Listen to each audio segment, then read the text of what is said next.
నిన్న నాగర్ కర్నూలు నియోజకవర్గ ఎమ్మెల్యే రాజేష్ రెడ్డి గారు తెల్కపల్లిలో ఉన్న బిఎస్ఆర్ ఫంక్షన్ హాల్లో ఇంద్రమ్మ ఇళ్ల పథకానికి సంబంధించి ప్రొసీడింగ్ పత్రాలను లబ్ధిదారులకు అందించారు. ఆ లబ్ధిదారులలో కేవలం కాంగ్రెస్ పార్టీ నాయకులే ఎక్కువ మొత్తంలో ఉన్నారు. దాన్ని గత 2 రోజుల క్రితం నుంచి స్వారోస్ నెట్వర్క్ నుంచి మేము ఖండిస్తూనే ఉన్నాం.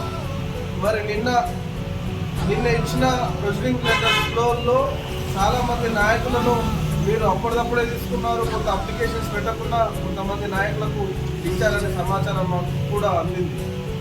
అయితే కొంతమంది నిరుపేదలు ఆ సభకు వచ్చి మాకు కూడా ఇల్లు ఇవ్వండి అని అడగడానికి వస్తే అక్కడున్న స్థానిక నాయకులు వారిని బలవంతంగా గెంటేసే ప్రయత్నం చేశారు. దౌర్జన్యంగా కూడా దొబ్బారని కూడా మాకు తెలిసింది. నేను ఒకటే చెప్తున్నా, నిన్న సభలో రాజేష్ రెడ్డి గారు వేదిక పైన ఉండి ఎవరైతే మీరు ప్రశ్నిస్తారో, పేదలకు ఇల్లు ఇవ్వమని ప్రశ్నిస్తారో వాళ్ళందరినీ కూడా జైల్లో పెట్టండి అని బహిరంగానే నిన్న సభలో మాట్లాడతాం.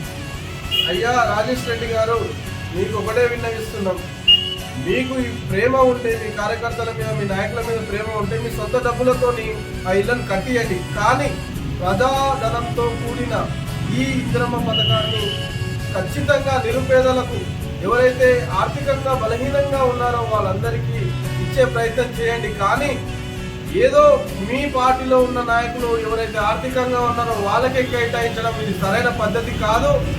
చాలా మంది నిరుపేదలు తెల్కపల్లిలో ఉన్నారు. నిన్న కూడా మేము తెల్కపల్లిలో వివిధ గ్రామాలలో కూడా వెళ్ళి చూసాం.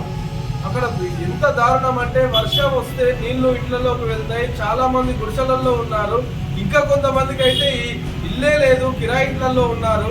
ఎక్కడ చూసినా చాలా దారుణంగా పాపం వాళ్ళు ఇప్పటికీ ఇంద్రమ్మ ఇల్లు లేదని బాధపడుతూ ఉంటే మీరు కేవలం మీ పార్టీ నాయకులకే ఇచ్చుకోవడం సరైన పద్ధతి కాదని తెలియజేస్తూ వెంటనే న్యాయంగా ఉన్న వారందరికీ ఖచ్చితంగా ఇల్లు మంజూరు చేయాలని డిమాండ్ చేస్తున్నాం.